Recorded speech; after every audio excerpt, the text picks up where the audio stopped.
For today's Nintendo Direct, I set my alarm to wake me right as it starts, and immediately jumped out of bed, being careful not to wake my wife, watched the Direct, jumped back into bed, and slept some more as I am gainfully unemployed and had dreams that conveyed some sort of message as to what I thought about the Direct.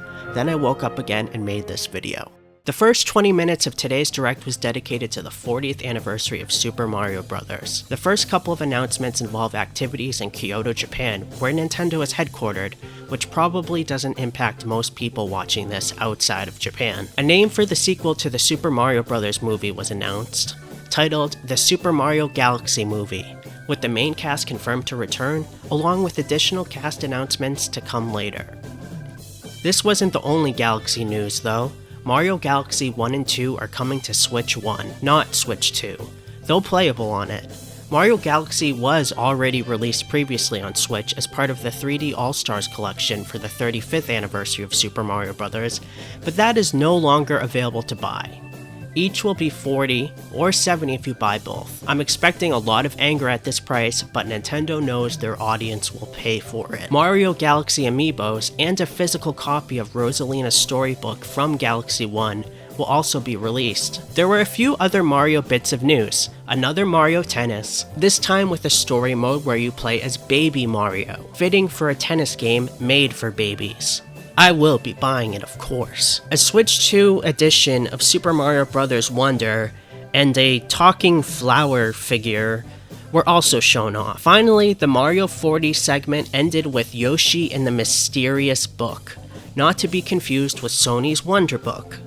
I was really excited about this, thinking it was an actual novel, but it's just another Yoshi game. The rest of the Direct was a mixed bag. Once again, there are multiple farming simulator / Animal Crossing / Harvest Moon type games. More footage of Tomodachi Life was shown, and there was also quite a few indies I just don't care about, including a sequel to Hades. Kirby Air Riders is also getting amiibo. The cars, or whatever they call them, detach from Kirby and Waddle Dee. Hyrule Warriors Age of Imprisonment got a release date of November 6th, in honor of the 164th anniversary of the election of Abraham Lincoln. This being the 5th Hyrule Warriors game, it's kind of hard to get excited, but from the footage it seems to run well, unlike the last one.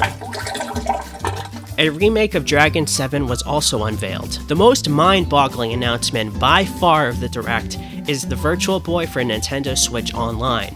What is really perplexing is that there seems to be no option to just play these in 2D, and it requires a replica Virtual Boy you stow the Switch into play, in order to provide an authentic experience. You can also just get a presumably cheaper Labo-like thing to use as well. Still, the biggest complaint about the Virtual Boy at the time was how uncomfortable it was to play, and it seems like they haven't fixed that at all. Fatal Frame 2 is being remade. Again. Metroid Prime 4 got a release date, plus some amiibo. Oddly, there's still no way to play Prime 2 and 3 on Switch. Donkey Kong Bonanza DLC releases today. I still haven't even unlocked Pauline, so I'll probably just wait for it to be bundled together in the Nintendo Switch 3 edition. The mandatory Pokemon segment announced DLC for Pokemon ZA. Also, a Ditto-focused spin-off game set on an island that looks a lot like the farming games shown earlier. A few other third-party titles were shown. Oddly enough, there's a Danganronpa 2 remake coming, despite the whole series already being playable on Switch. You remember Danganronpa, right? It's the game with the evil teddy bear. No, evil. The other game, Resident Evil Reninquiem, is coming to Switch 2, and it's coming out day and date with the other consoles and PC. Resident Evil 7 and 8 are also getting proper Switch 2 ports. Reninquiem coming the same day is kind of a big deal because most Switch ports of big console games usually came out months if not years later on the Switch 1. Finally, the Direct ended with a new Fire Emblem. There were some rumors swirling about a Switch 2 edition of Three Houses, so it's nice to see we are actually getting a new game. I've never played Fire Emblem, so maybe I'll give it a try. So that was the September 12th Nintendo Direct. All around, it was pretty solid.